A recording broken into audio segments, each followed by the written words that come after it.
Well, hey, what's going on, everybody? I'm Sam. I'm a student of the Bible. I'm a pastor and a writer, and my training involves biblical studies, theology, and biblical languages. Thought I'd do something a little different today than Genesis. The church I'm a pastor at, we're heading into a series in the Gospel of John about the 7 I am statements that are in that gospel that John kind of winks at the divine name of God from the Old Testament, from the book of Exodus. And so a question that always comes up whenever this kind of thing happens is this question: how do you know that that's what John is doing? How do you know that John isn't just saying the word I am, that Jesus is saying I'm this and I'm that and I'm this and I'm that? How do you know he's really kind of like winking at the divine name? How do you know that? Well, there are a few clues that I think point to that, but I want to say right from the beginning, we don't. We don't really know that he's doing that. We have to trust. No, we don't know, to be honest. We don't really know Jesus said any of this. We have to take the gospel writer at their word and trust that what they're saying is a witnessed account. And so we do that by faith, and we trust that what the gospel writer is writing, what John is writing, is truth, and it's telling us what Jesus told, what he said. Now, here's the other deal. Jesus did not say exactly what we're going to look at here because it was written in Greek.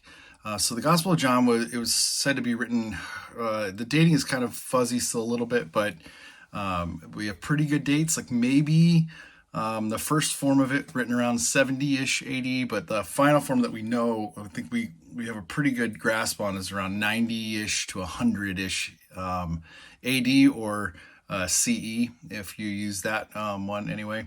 And then it's written in Greek. Here's what we do know. We do know that Jesus, although he probably likely read in Greek and can probably was able to write in Greek, everybody was. It's like it was everybody, because of the Hellenization, everybody kind of knew how to read and write in Greek if you were educated, but did not speak Greek. They didn't use that as the common language around that area. So more than likely, Jesus spoke Aramaic and even a Galilean dialect of Aramaic.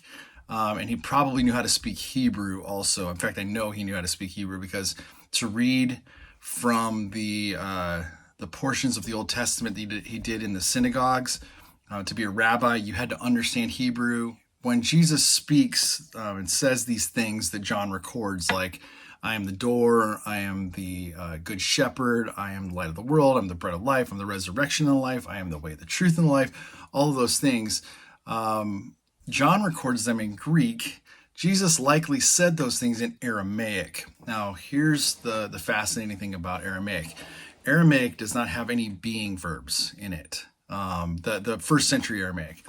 So it wouldn't have had any am, is, are, was, were, be, being, been. I think that's what we learned.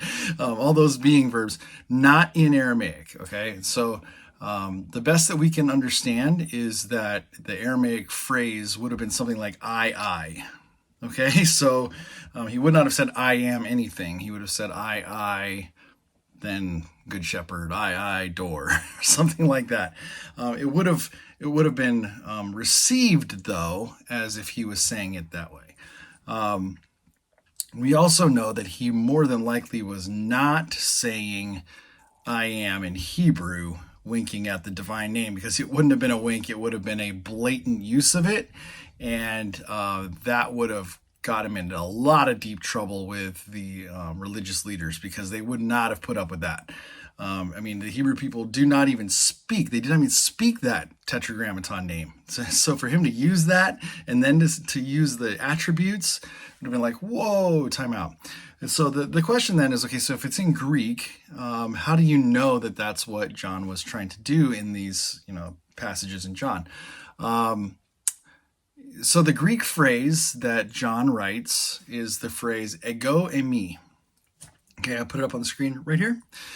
Ego eimi, and it means I am. Literally, ego means I, and eimi means I am. And so it's I am. It's like a doubling up on that noun and saying this is an emphatic I am kind of a thing. And so it's not just the fact that he used ego and me that makes it the divine name. What and kind of winks towards him using the divine name. What John says that he says after that really helps us understand that, because he says ego and me, and then he uses these attributes of divinity. He's saying like I'm identifying with the divine name and divine attributes, and that all of that together is this hint that, oh, this is really important. And what John is actually doing is he is going back to Exodus, but he's not going back to Exodus in the Hebrew Bible and using the Tetragrammaton. He's going back to the Septuagint, and he is hinting towards the Septuagint. So I want to read you what the Septuagint in Exodus chapter 3, verse 14 says in Greek, and then I want to show you why these two things match up. Okay, so in Greek, it says this. I'll put it up on the screen so you can kind of see it in Greek. It says, Kai epen ha theos pros mausen, legon ego emi ha on, Kai epen hotos eres tois Israel, huyos Israel, ha on apestalke me pras humas. And the phrase that we're looking at there, that he's using the divine name, which he says, and spoke God to Moses, saying, and here's the divine name, ego emi ha on, which translated from Greek to English means I am the being.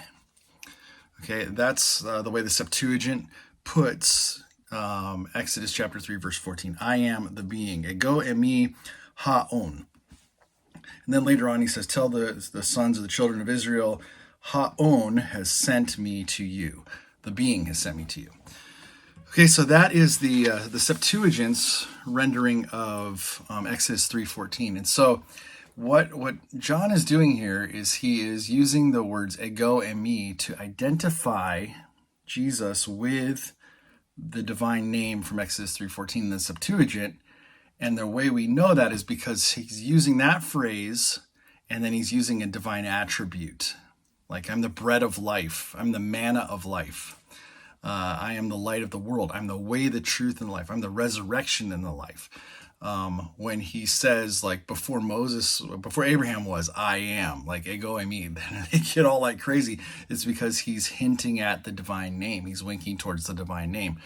And they're picking up on it, but he did not use the whole divine name. He said ego eimi, but he didn't say ha-on. If he would have said ha-on, they would have lost it. They would have been like, no, what are you doing? I mean, they were already pretty ticked off in the fact that he was using ego eimi and then a divine attribute when he would write this. John would write it saying that that's what Jesus was doing to them, and they were like, what are you doing? Kind of a thing. So that's how we know. That's how we know that these are places where Jesus would speak and use the divine attributes and the divine name according to what John is writing in the Gospels. And the whole point of it, this is really cool, the whole point of it, the reason why he wants you to pick this up is because his purpose of writing, he tells us at the end of the book, is that I'm writing these things to you so that you may believe that Jesus is the Messiah, the Son of God, and that by believing on him, you may have life in his name.